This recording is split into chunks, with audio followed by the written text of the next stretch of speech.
আসসালামু আলাইকুম my dear students, how are you? তোমরা ইতিমধ্যে জানো আমরা আমাদের পদার্থবিজ্ঞানের সিলেবাস শেষ করেছি। সর্বশেষ জ্যোতির্বিজ্ঞানের 4টা লেকচারের মাধ্যমে আমরা আমাদের দ্বিতীয় পত্র সম্পন্ন করি। তো ভাবছিলাম এখন কি পড়ানো যায়। আমার কাছে এখন দুটো অপশন, একটা হচ্ছে আমাদের ফার্স্ট ইয়ারের বিভিন্ন অধ্যায়গুলো রিভাইজ করা, আরেকটা হচ্ছে আমরা এই যে তোমাদের যে লেকচারগুলো সম্পন্ন করেছি এখানে বেশ কয়েকজন আমাকে বলেছো, যেমন আধুনিক পদার্থবিজ্ঞানে বলেছিলে যে মাইকেলসন মৌলিক পরীক্ষার পুরো ডেরিভেশনটা আমি দেখাইনি, সেটা একটু দেখানোর কথা বলেছিল কয়েকজন। আর কেউ কেউ বলেছিলে কম্পটন প্রভাব, সেই কম্পটন প্রভাবের যে সমীকরণটা সেটা টোটাল ডেরিভেশন আমি দেখাই নাই, আমি শুধু থিওরিটিক্যাল আলোচনা করেছিলাম এবং সমীকরণটা কীভাবে আসে সেটা বলে সমীকরণটা লিখেছিলাম। তো আমি আজকে ভাবলাম এই মাইকেলসন মৌলি এবং কম্পটন প্রভাবের সমীকরণটা আমি টোটালি ডিরাইভ করে দেখিয়ে দিতে পারি তোমাদেরকে।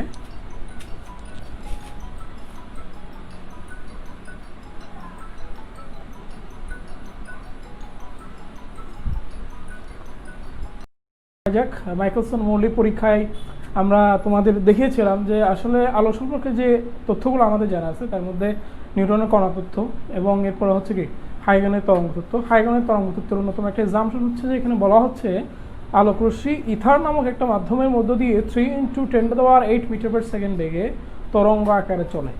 এই যে একটা এক্সাম্পশন যে তরঙ্গ আকারে চলে প্লাস ইথারের মধ্য দিয়ে চলে, এখন আসলে ইথার নামে কিছু এই মহাবিশ্বে আদৌ আছে কিনা সেটা যাচাই করার জন্য যে পরীক্ষা নিরীক্ষা সেই হচ্ছে আসলে মাইকেলসন মৌলিক পরীক্ষা। মাইকেলসন মৌলিক পরীক্ষায় তোমরা দেখতে পাচ্ছ আমরা এখানে হোয়াইট বোর্ডে একটা সেট আপ চিত্র অঙ্কন করেছি। সেখানে কি করা হয়, পৃথিবীর ঘূর্ণন অক্ষ বরাবর এই পুরো যন্ত্রটা স্থাপন করা হয়, অর্থাৎ পৃথিবীর ঘূর্ণন বেগ যা ভি বেগে এই যন্ত্রটাও কী হয়ে থাকে, গতিশীল থাকে। এভাবে এই জিনিসটা চলতে থাকে এবং যদি ইথার নামে একটা মাধ্যম থাকে তাহলে পৃথিবীর ঘূর্ণনের দিকেই যদি আমি ইথারের দিক কল্পনা করি তাহলে দেখা তো দিকে আমি যদি একটা এভাবে টর্চ মারি আর পৃথিবী যদি এভাবে ঘুরতে থাকে তাহলে এই আলোক রশ্মিটা যাওয়ার সময় ইথারের দিকে যাবে, অর্থাৎ ইথারের প্রতিকূল অনুকূল বেগে চলবে, আবার উল্টো দিকে আসার সময় ইথারের প্রতিকূল বেগে চলবে। যেমনটি তোমরা ওই যে নদীর অঙ্ক করার সময় দেখেছিলে যে নদীতে স্রোতের যদি দিকে যাওয়া হয় তাহলে অনুকূল বেগ হয়, স্রোতের উল্টো দিকে গেলে প্রতিকূল বেগ হয়, অনুকূলে যেতে কম সময় লাগে, প্রতিকূলে আসতে বেশি সময় লাগে। ঠিক তেমনি এখানে যদি ইথারের উপস্থিতি বর্তমান থাকে মহাবিশ্বে তাহলে এই আলোক রশ্মির ইথারের দিকে যাইতে যে সময় লাগবে তার উল্টো দিকে আসতে সময় বেশি লাগবে, অর্থাৎ এ থেকে M2-তে গিয়ে অর্থাৎ দর্পণে গিয়ে আবার এতে ফিরে আসতে সময়টা যাওয়ার সময় কম, আসার সময় বেশি লাগবে। আবার দেখতে পাচ্ছ তোমরা আমরা আলোক রশ্মির গতিপথের উপর একটা দর্পণ স্থাপন করেছি, এম দর্পণ 45° অ্যাঙ্গেলে। সেই দর্পণে আলো এবং এই দর্পণটা হচ্ছে কি যেটার মধ্যে দিয়ে আলো রিফ্লেকশনও হতে পারে রিফ্র্যাকশনও হতে পারে, প্রতিসরণ প্রতিফলন দুটোই হয়। কিছু আলো রিফ্র্যাক্টেড হওয়ার সময় আর কিছু আলো উপরের দিকে তোমরা দেখতে পাচ্ছ রিফ্লেক্টেড হয়ে M1 দর্পণে গিয়ে আপতিত হয়, M1 দর্পণে আবার রিফ্লেকশন হয়ে আবার ঠিক এ বিন্দু দিয়ে হয়ে ডি তোমার ডিটেক্টরের মধ্যে আসতেছে। যেমনটি এখান থেকে আলোক রশ্মি এ থেকে M2-তে গিয়ে M2 থেকে রিফ্লেকশন হয়ে আবার এতে এসে এম এ রিফ্লেকশন হয়ে ডিতে আসছে। তাহলে এখানে আমরা দেখতে পাচ্ছি দুটো আলোক রশ্মি আসতেছে, একটা হলো এই পথে গিয়ে আবার এই পথে অর্থাৎ এদিকে, আর একটা আলোক রশ্মি সোজা বিদ্যুৎ দিয়ে গিয়ে রিফ্লেক্টেড হয়ে আবার এসে বাড়ি খেয়ে আবার ভিতরে। এই দুটো আলোক রশ্মি একে অপরের উপর আপতিত হলে যে ন্যাচারাল ফেনোমেনা বা আলোর প্রকৃতির ঘটনা ঘটে সেটাকে আমরা বলি ব্যতিচার।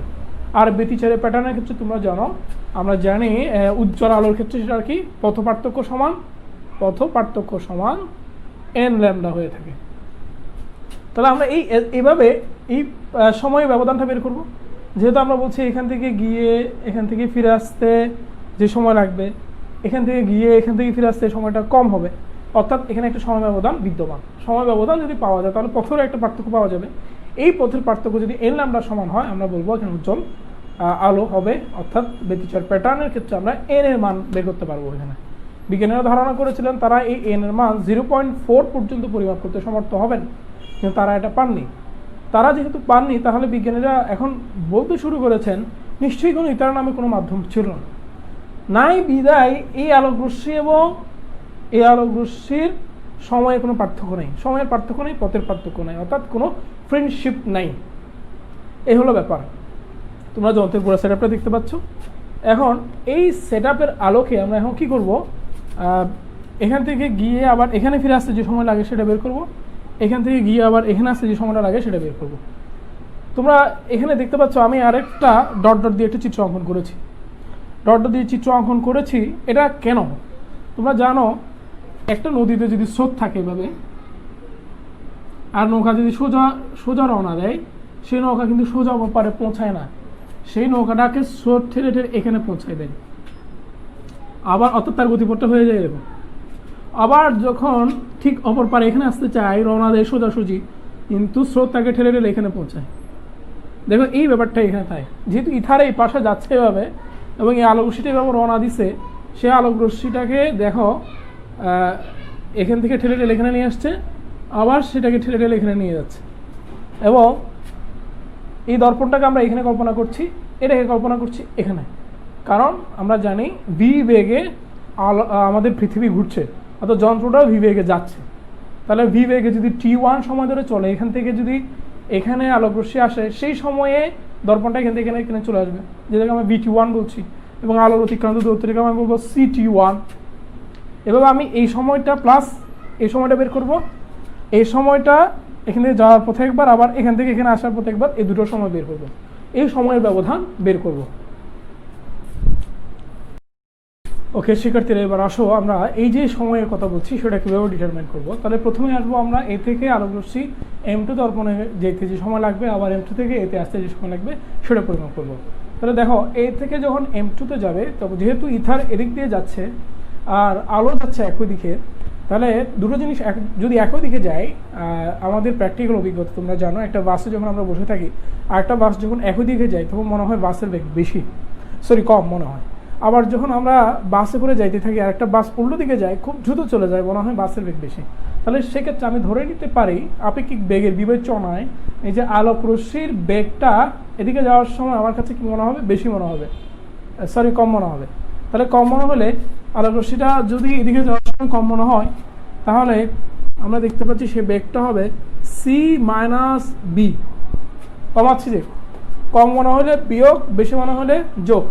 যখন উল্টো দিকে আসবে, যখন এখান থেকে এখানে গেলাম C-B বেগে আপেক্ষিক বেগ মনে হবে আমার কাছে, আবার M2 থেকে যখন এর দিকে আসবে তখন আমার কাছে বেগ মনে হবে C+B। দেখো C+B তোমরা পড়েছিলে S=VT সমীকরণটা। এই S=VT সমীকরণ থেকে আমরা T সমান লিখতে পারি দূরত্ব বাই বেগ। তাহলে আমি এই দূরত্ব, যেটা এখান থেকে দূরত্বটা আমরা জানি সেটা হলো D, আর এটাও D। এই দূরত্বকে যদি আমি এখন এই বেগ দিয়ে ভাগ করি, তাহলে আমরা এই সময়টা পাবো। এটাকে আমি বলছি T, যাওয়ার সময় আসার সময়। তাহলে আমরা যদি এখানে একটু ক্যালকুলেশন করি, আমরা পাবো হচ্ছে এখানে হবে DC plus minus DB, plus DB, আর DC minus DB divide by C² minus V²। এই মানটা পাবো আমি এখানে। আর ডিবি যদি কাটা যায় আমি লিখতে পারি 2DC ডিভাইডেড বাই এখান থেকে C² কমন হয়ে দাঁড়ায় 1 মাইনাস V² বাই C²।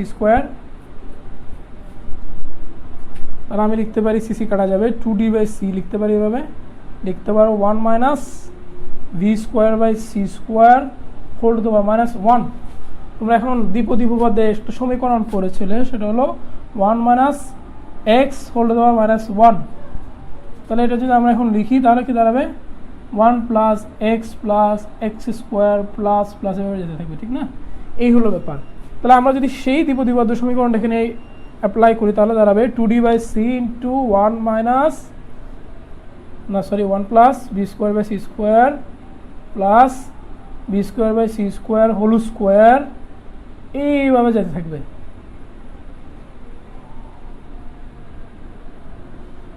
দেখো এখানে V² বাই C² সংখ্যাটা আসলে কেমন? V বাই C মানে আমরা জানি, যদি আমি ধরি আলোর বেগ, তো আমরা জানি 3 × 10⁸, আর এটার বেগ হচ্ছে ধরলাম 1000। তো 1000 ইন্টু নিচে আমি যদি ধরি 1 লাখও ধরি, দেখো এটা দাঁড়াচ্ছে 1/10,000। 1/10,000 তো এমনি ছোটো, স্কোয়ার করলে আরও ছোটো হবে, কিউব করলে আরও ছোটো হবে। দ্যাটস ওয়াই এই উপরের ঘাতগুলো আমি কী করবো, নেগলেক্ট করবো, শুধু লিখবো 2d/c ইন্টু 1 প্লাস b²/c², এতটুকু লিখলাম। এটা হলো আমাদের টি এর মান, অর্থাৎ এ থেকে M2 দর্পণে গিয়ে রিফ্লেকশন হয়ে আবার এতে আলোক রশ্মি ফিরে আসছে যে সময়টা, সেটাকে আমি বলছি টি। এখন আমি যেটা করব, এম থেকে আলোক রশ্মি বি প্রাইম দর্পণে গিয়ে আবার পি প্রাইমে ফিরে আসছে যে সময়টা আগে, সেটা আমরা বের করব। তাহলে তোমরা এখানে দেখতেই পাচ্ছ এই সময়টা আমরা কিভাবে ডিটারমাইন করবো একটু দেখাই।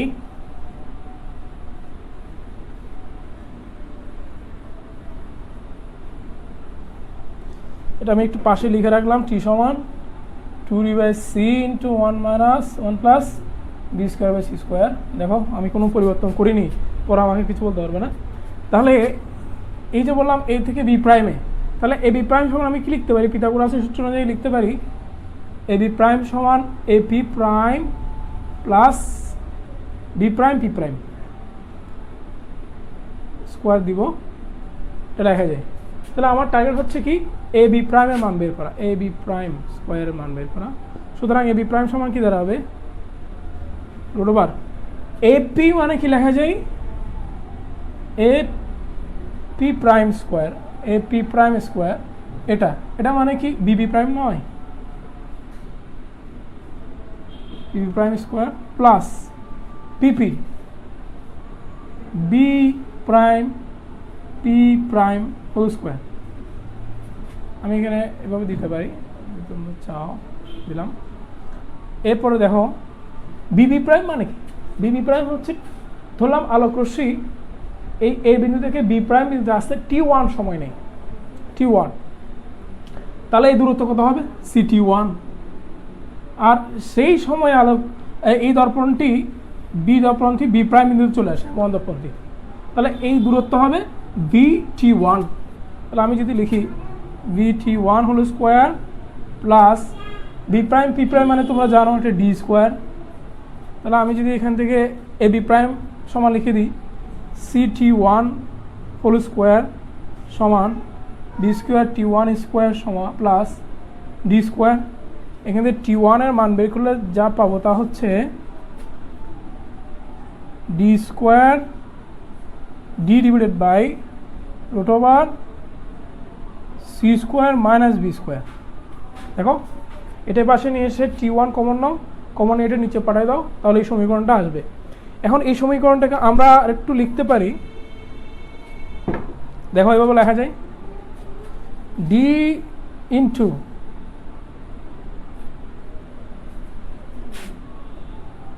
আচ্ছা ঠিক আছে ওকে। দেখো এই t1 এর মান আমরা পেয়ে গেলাম।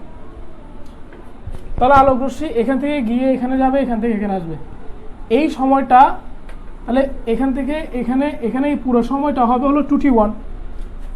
তাহলে আমরা যদি লিখি সুতরাং t1 সমান t1 বা টি প্রাইম সমান, টি প্রাইম মানে বোঝাচ্ছে কি এ থেকে বি প্রাইমে গিয়ে বি প্রাইম থেকে আবার পি প্রাইমে আসছে যে সময়টা, সেটা হচ্ছে কি টি প্রাইম, সাথে টি প্রাইম সমান কি এটা সময় প্লাস এটা সময় মানে 2t1। তাহলে লিখবো 2d, নিচে যদি আমি কি করি সি কমন নেই, তাহলে দাঁড়াবে এরকম 1 মাইনাস b²/c², এরকম দাঁড়াবে। তাহলে এখন আমরা আরেকটু লিখতে পারি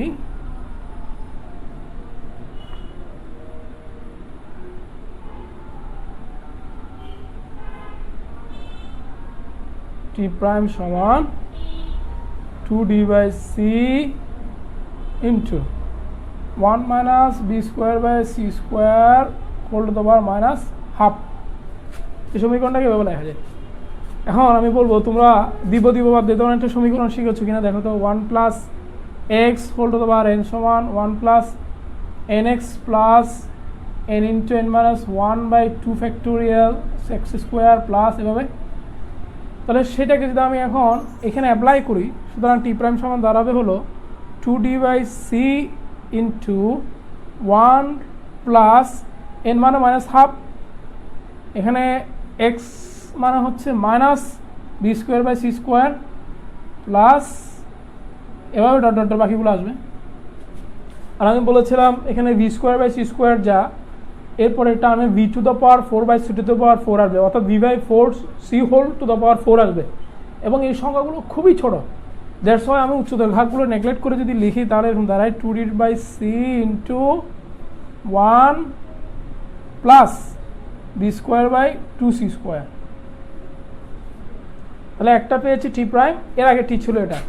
তাহলে আমি বলছি টি হচ্ছে কোনটা, এখান থেকে আলোকরশ্মি m2 তে গিয়ে আবার এতে ফিরে আসতে সময়, আর টি প্রাইম হচ্ছে এ থেকে গিয়ে m1 এ রিফ্লেক্ট হয়ে অর্থাৎ বি প্রাইম পথে আবার পি প্রাইম অর্থাৎ এই দর্পণে ফিরে আসার সময়, সেটা হলো টি প্রাইম। তাহলে এই সময়টা অবশ্যই বেশি হবে, কারণ সে স্রোতের প্রতিকূলে এবং অনুকূলে অর্থাৎ ইথারের অনুকূলে এবং প্রতিকূলে দুটো বেগই সে ইন্ট্রোডিউস করতেছে। সেজন্য আমরা বলবো এখানে সময়ের একটা পার্থক্য হবে, অর্থাৎ টি বড় হবে, টি প্রাইম ছোট হবে। তাহলে সেই সময় ব্যবধানটা যদি আমরা বের করি, এখন কি পাবো?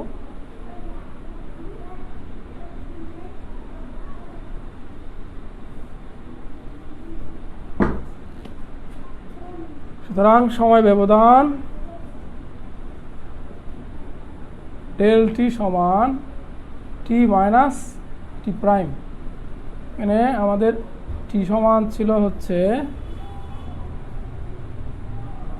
2d/c × 1 + b²/c² minus 2d/c 1 + b²/2c²। তাহলে আমরা যদি 2d/c কমন নিয়ে ফেলি 1 1 করা যাবে, এবং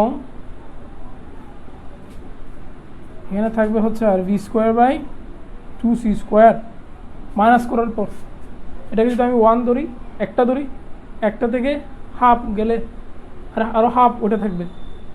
এভাবে খুব সহজে ক্যালকুলেশন করা যায়। তাহলে 2d b²/2 কাটা যাবে, dv²/c³ এ হচ্ছে তোমার সময় ব্যবধান। আর এই সময় ব্যবধানে আলোক রশ্মি কত দূর অতিক্রম করবে? আমরা সবাই জানি এ সমান বিটি, অর্থাৎ তাদের পথ পার্থক্য হবে, সময় ব্যবধান পেয়ে গেছি, এখন পথ পার্থক্য আসি। তোমরা এই সমীকরণগুলো মুখস্থ করে ফেলবে। পথ পার্থক্য ডেল এস সমান ডেল টি × সি, তাহলে এখানে দাঁড়াবে dv²/c²। অর্থাৎ আলোক রশ্মি এখান থেকে উপরে গিয়ে আবার নিচে আসতে, আবার এদিক থেকে গিয়ে এটা আসতে, দুইটার এর মধ্যে পথের পার্থক্য হবে 2dv²/c²।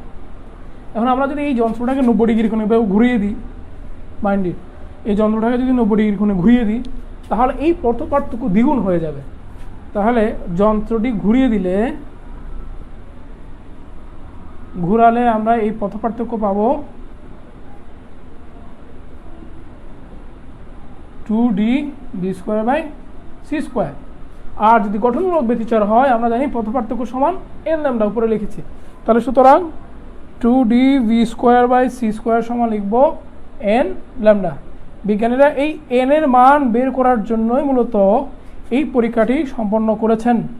2dv²/c² λc² যদি বসিয়ে দিই, তাহলে বিজ্ঞানীরা আশা করেছিলেন এই মানটা তারা 0.4 পরিমাপ করতে সমর্থ হবেন ইথারের উপস্থিতির কারণে, পথ পার্থক্যের কারণে। কিন্তু তারা এই মানটা 0.00101 এর চেয়ে বেশি পরিমাপ করতে সম্পন্ন হননি, বা 0.04 এর চেয়ে বেশি পরিমাপ করতে সক্ষম হননি। অর্থাৎ বোঝা যাচ্ছে যে তারা যে বলেছিলেন ইথারের উপস্থিতির কারণে এখানে সময় ব্যবধান হবে, সময় ব্যবধানের কারণে একটা পথের পার্থক্য তৈরি হবে, সেই সময় ব্যবধানও হয়নি, পথের পার্থক্য হয়নি। তাহলে বোঝা গেল আসলে এখানে এই যে আলোক রশ্মি যে স্রোতের বিপরীতে এবং স্রোতের দিকে গেল, এ ধরনের একটা ধারণার কারণে সময় ব্যবধান হচ্ছে, আসলে এখানে কোনো স্রোতই ছিল না, অর্থাৎ ইথার নামে এখানে কোনো কিছু বিদ্যমান ছিল না। যার দরুন আমরা এই যে ব্যতিচারের যে ফ্রিঞ্জ তথা পট্টিগুলোর মধ্যে একটা শিফট পাওয়ার কথা ছিল n 0.4, কিন্তু সেটা আমরা পাইনি বা বিজ্ঞানীরা পাননি। তখন তারা ধরে নিলেন যে ইথার নামে কিছুই নাই। এখন ইথার নামে যদি কিছু বিদ্যমান না থাকে, তাহলে হাইগেনের নীতি কি হয়ে যায়, কলাপস হয়ে যায়।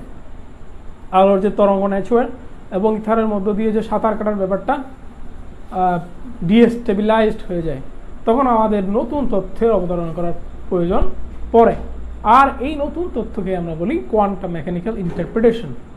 এবং এরপরেই তোমরা আধুনিক পদার্থবিজ্ঞানে আমরা দেখিয়েছি এটাকে বেস্ট করে আমরা আলো সম্পর্কে একটা তথ্য পৌঁছাই, যে আলোক রশ্মির মধ্যে যে আমরা এখানে আপেক্ষিক বেগ বিবেচনা করেছি c+b c-b, এটা ইম্পসিবল।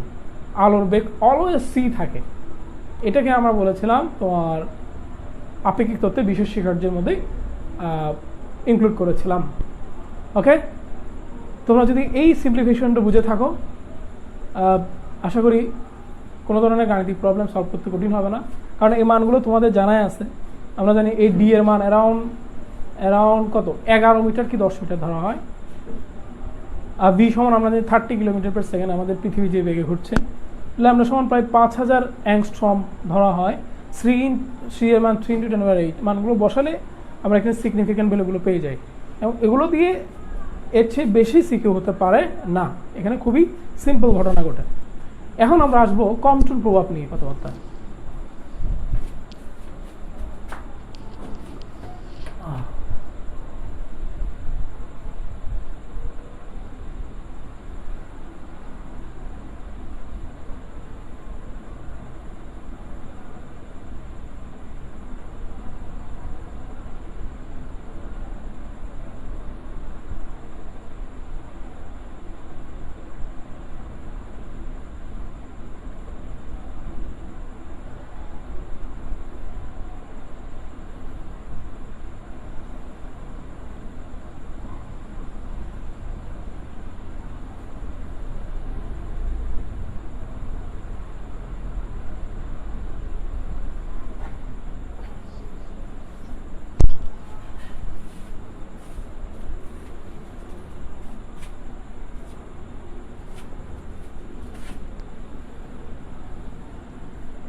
ওকে শিক্ষার্থীরা, ক্লাসিক্যাল ফিজিক্স যে ঘটনা ব্যাখ্যা করতে পারে না, আমরা বলেছি কম্পটন প্রভাব তাদের মধ্যে অন্যতম একটা সমস্যা।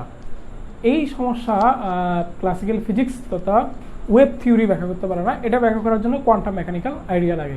Quantum mechanical idea total quantum তত্ত্ব আমরা দেখিয়েছি আলোক রশ্মি প্যাকেট আকারে চলে, এবং প্রত্যেকটা প্যাকেটের শক্তি ই সমান হচ্ছে NHF, অর্থাৎ HF। একটা ফোটন কণার শক্তি কমপক্ষে HF হবে। এবং এটাও দেখিয়েছিলাম আমরা ই সমান পিসি, পি সমান আবার HF। সো পি সমান অর্থাৎ ভরবেগ সমান দাঁড়াবে HF/c। এই দুটো সমীকরণ আমাদের এখানে মাথায় রাখতে হবে, কারণ আমরা কোয়ান্টাম প্রভাব কোয়ান্টাম মেকানিক্যালি ব্যাখ্যা করব। তাহলে এখন আসি কোয়ান্টাম মেকানিক্যাল এই তথ্যের আলোকে আমাদের কোয়ান্টাম প্রভাবের ডেফিনিশনটা কি বলে। কোয়ান্টাম প্রভাব হচ্ছে কি, আলোক রশ্মি তথা ফোটন কণা তার গতিপথে যখন কোনো একটা লক্ষ্যবস্তু অর্থাৎ ইলেকট্রনের সাথে সংঘর্ষে লিপ্ত হয়, তখন এই আলোক রশ্মির সংঘর্ষের পরের তরঙ্গদৈর্ঘ্য এবং সংঘর্ষের আগের তরঙ্গদৈর্ঘ্যের ঠিকই হয়, বেশি হয়। এই ঘটনাকে বলা হয় কম্পটন প্রভাব। তাহলে আমরা যদি সংখ্যায় লিখি,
তোমরা দেখতে পাচ্ছ চিত্রে, এটা হলো ফোটন ইলেকট্রনের সাথে সংঘর্ষে লিপ্ত হচ্ছে। সংঘর্ষের পরে ফোটনটা ফাই বেগে চলে গেছে, ফাই কোণে চলে গেছে, আর ইলেকট্রনটা থিটা কোণে নিচের দিকে চলে আসছে। মনে রাখবে এই কোণটা মনে রাখার সিস্টেম হলো, আমরা যেহেতু এখানে ফোটন কণা নিয়ে ডিল করছি, আলোক রশ্মি নিয়ে ডিল করছি, অতএব এখানে বিক্ষিপ্ত হবে ফোটন এবং ফাই কোণে, ফোটন ফাই, এভাবে মনে রাখবে। এবং এই ফাইটাই আমাদের আসলে লাগবে এখানে, এই থিটার খুব বেশি কাজ আমাদের নেই। আর এই যে আপতিত ফোটনের শক্তি তোমরা দেখতে পাচ্ছ এইচএফ, আর বিক্ষিপ্ত ফোটনের শক্তি হচ্ছে এইচএফ প্রাইম। তোমাদের প্র্যাকটিক্যাল লাইফে কি বলে, যেমন আমি যদি একজন ছেলেকে বলি যে দৌড়াও, তাহলে প্রথম দিকে যদি সে দৌড়াতে শুরু করে তার শক্তি বেশি থাকবে, গ্র্যাজুয়ালি অর্থাৎ ক্রমান্বয়ে তার শক্তি কমবে। আর কিছুর সাথে যদি সে সংঘর্ষে লিপ্ত হয়, তথা ধাক্কা খায়, তাহলে তো আরও দ্রুত কমবে। তাহলে এই আপতিত ফোটনের শক্তি কি বিক্ষিপ্ত ফোটনের শক্তির চেয়ে বেশি নয়? অবশ্যই বেশি। এই প্র্যাকটিক্যাল আইডিয়া থেকে আমরা বুঝতে পারি, যেহেতু এই শক্তিটা বেশি, এটা কম, আর শক্তির সাথে তরঙ্গদৈর্ঘ্যের বিপরীত সম্পর্ক, তাহলে এই শক্তি বেশি মানে তার তরঙ্গদৈর্ঘ্য কম, আর এর যেহেতু শক্তি কম অতএব তরঙ্গদৈর্ঘ্য বেশি। তাহলে আমি যদি একটু লিখি এইচ সি বাই ল্যামডা, এটা লিখব H C by lambda prime, তাহলে আমি আমার এই প্র্যাকটিক্যাল আইডিয়াটাকে বলতে পারতেছি এখানে lambda prime is greater than lambda. আবার দেখো ইলেকট্রনটা ছিল নিশ্চল, সেই নিশ্চল ইলেকট্রন এখন গতিপ্রাপ্ত হচ্ছে, তাহলে তার মধ্যে গতিশক্তি সরবরাহ করা হয়েছে। কোত্থেকে আসলে শক্তি? এই যে এখানে ফোটন কণা সংঘর্ষের কারণে যে পরিমাণ শক্তি হারিয়ে ফেলল, সেই শক্তিটা ইলেকট্রনের গতিশক্তিতে রূপান্তর হবে। তাহলে আমি যদি লিখি কে কে অফ ইলেকট্রন ইকুয়াল, আমি লিখতে পারি H F minus H F prime. এই সমীকরণটাও তোমাদের মনে রাখতে হবে, মাইন্ডেড। এখন এই আইডিয়াগুলো কাজে লাগেই আমরা সমীকরণটা বের করব। প্রথমেই এই যে দেখতে পাচ্ছি আমরা এখানে একটা, এই সংঘর্ষটাকে আমরা বলি স্থিরস্থাপক সংঘর্ষ, অর্থাৎ যে সংঘর্ষে গতিশক্তি এবং ভরবেগ কী থাকে, সংরক্ষিত থাকে। তাহলে শক্তির সংরক্ষণশীলতা হতে আমি পাই শক্তির সংরক্ষণশীলতা হতে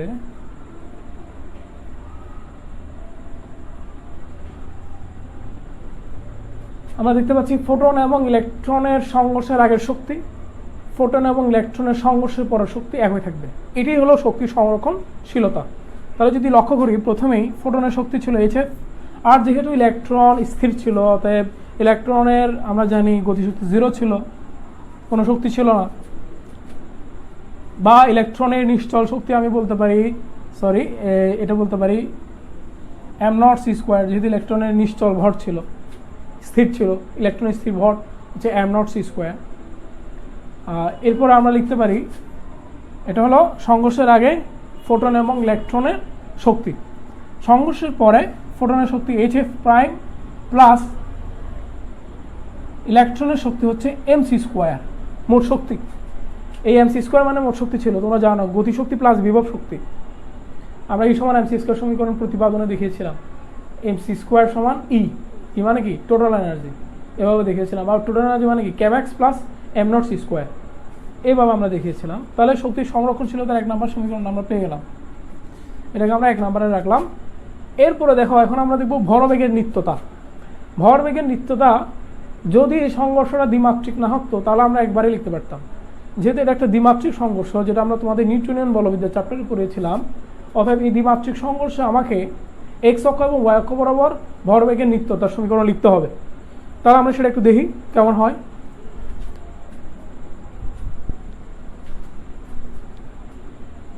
লিখব এক্স অক্ষ বরাবর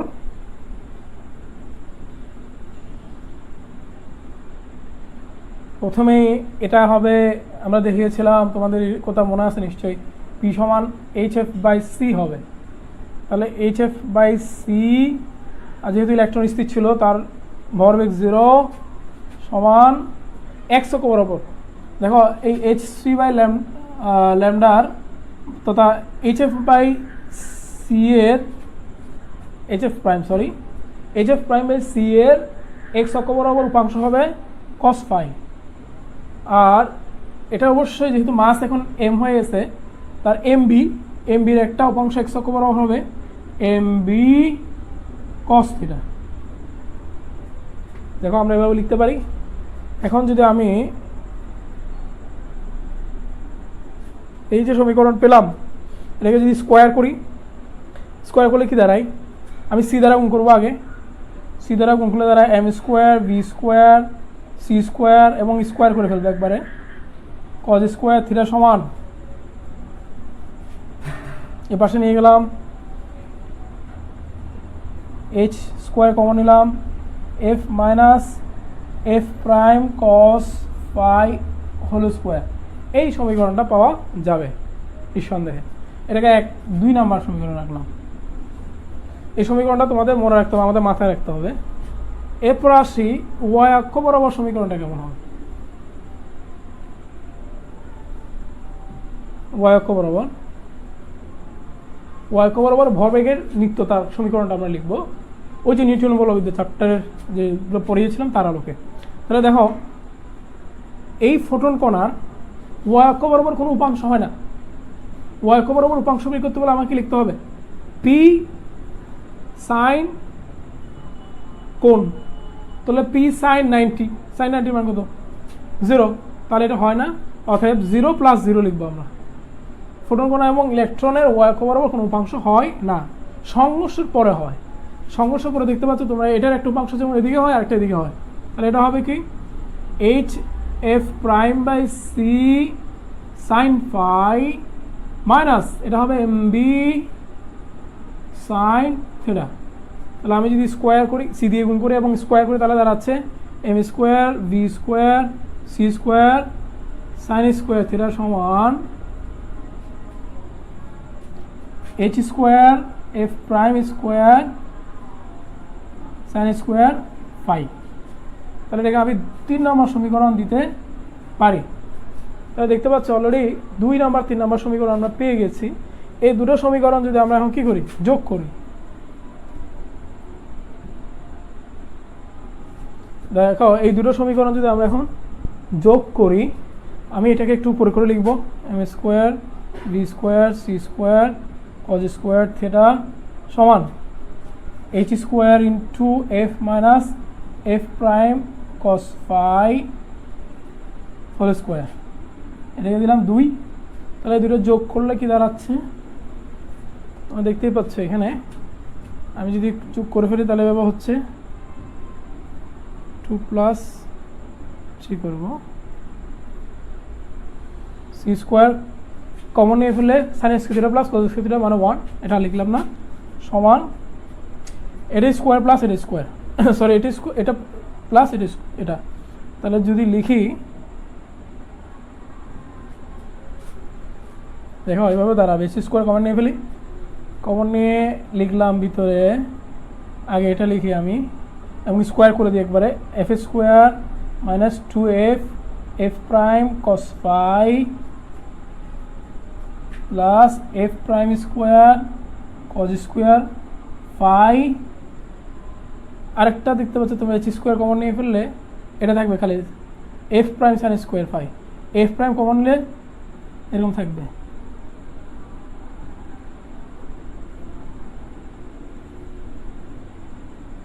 দেখো এটা দাঁড়াবে, তো এটা মানে আমি 1 লিখতে পারি, তাহলে আমার দাঁড়াচ্ছে H square F square minus 2f F prime cos phi plus F prime whole square. আমি এইভাবে একটা সমীকরণ পাচ্ছি। ওকে, এই সমীকরণটাকে আমি 4 নম্বর লিখব।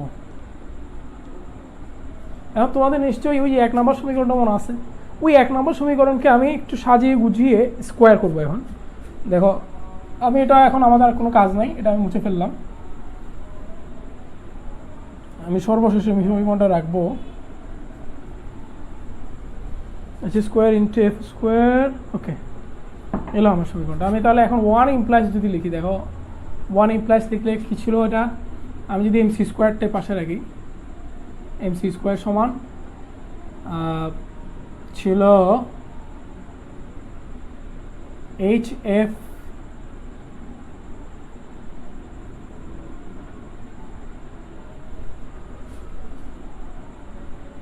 দেখো এরকম দেখা যায় কিনা, তোমরা সমীকরণটা একটু দেখো দেখে এভাবে লেখা যায় কিনা দেখো, অবশ্যই এভাবে লেখা যায়।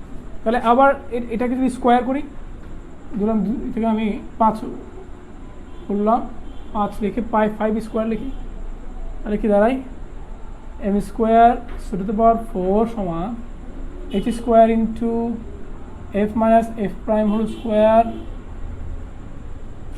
Plus 2 into h into f minus f prime m not c square 2ab plus m not square to the power 4 দেখা যায়। তোমরা নিশ্চয়ই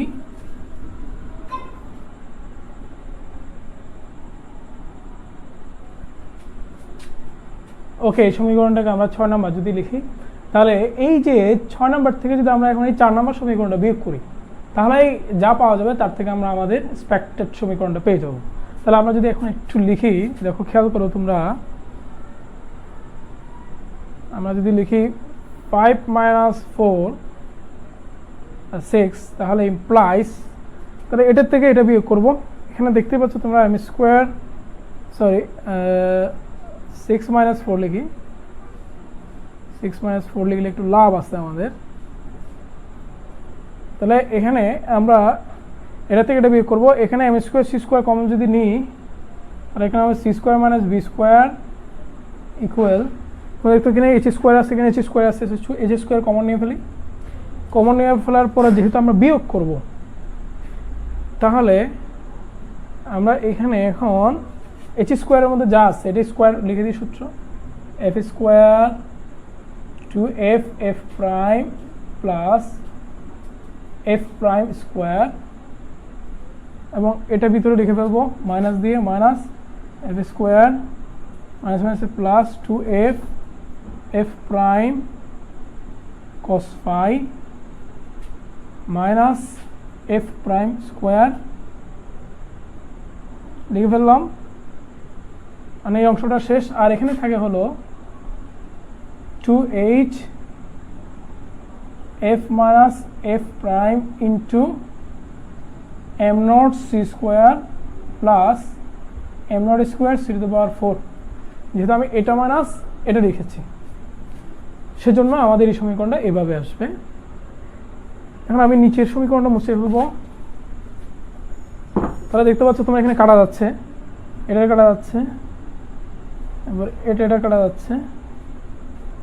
কাটা যাওয়ার পর তার যা থাকে তা একটু লিখবো, m square c square into c square minus v square সমান h স্কোয়ারের সাথে আর কি কমন যায় একটু দেখো তো তোমরা।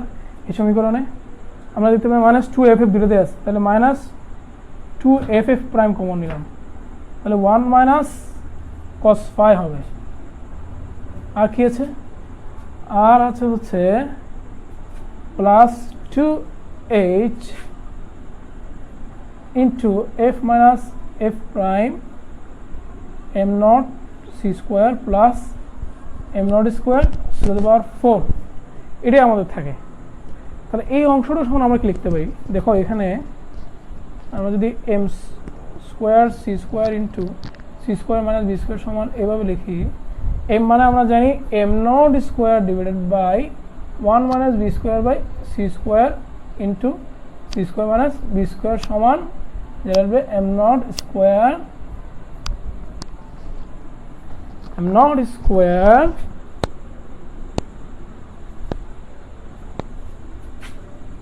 এখানে একটা c স্কোয়ার আছে, c টু দ্য পাওয়ার 4 আসবে। এখন এই মানটা যদি আমি এখন এই সমীকরণ বসিয়ে দিই, এটাকে আমি তাহলে 7 নম্বর সমীকরণ লিখব। দেখো জাস্ট এখানে আমি এই মানটা বসিয়ে দিব, m not square c to the power 4, তাহলে 7 ইমপ্লাইজ যদি আমরা লিখি, তাহলে আমাদের দাঁড়ায়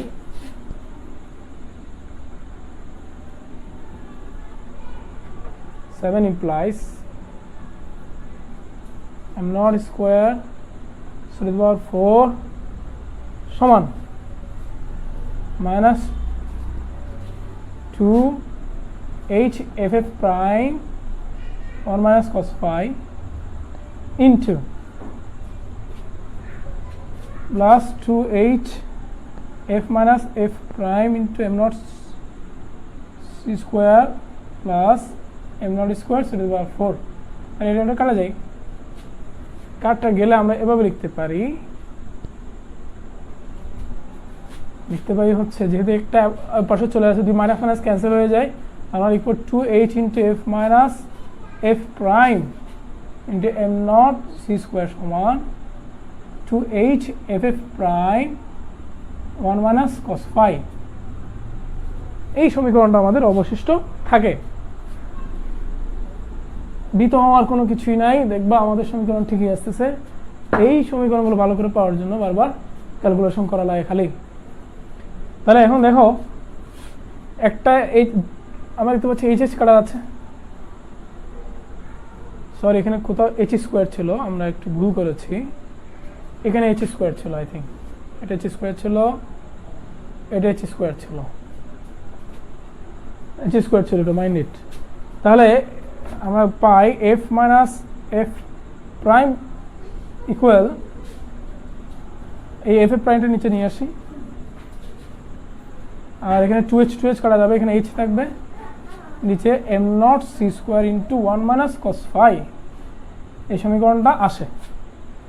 এটাকে যদি আমরা আরেকটু ক্যালকুলেশন করি, তোমরা জানো F minus C by lambda minus C by lambda prime, নিচে C by lambda into C by lambda prime লেখা যায় সমান H by M not C square into 1 minus cos phi. এখন যদি আমরা এটাকে গুণ করি তাহলে পাচ্ছি হলো, দেখো উপরে যদি লিখি ভাবে ল্যামডা ল্যামডা প্রাইম কমন নিলাম, উপরে হবে ল্যামডা প্রাইম সি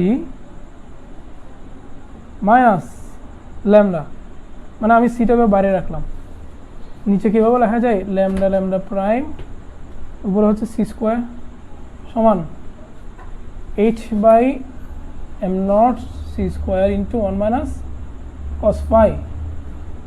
এরপর আমি উপরে লিখব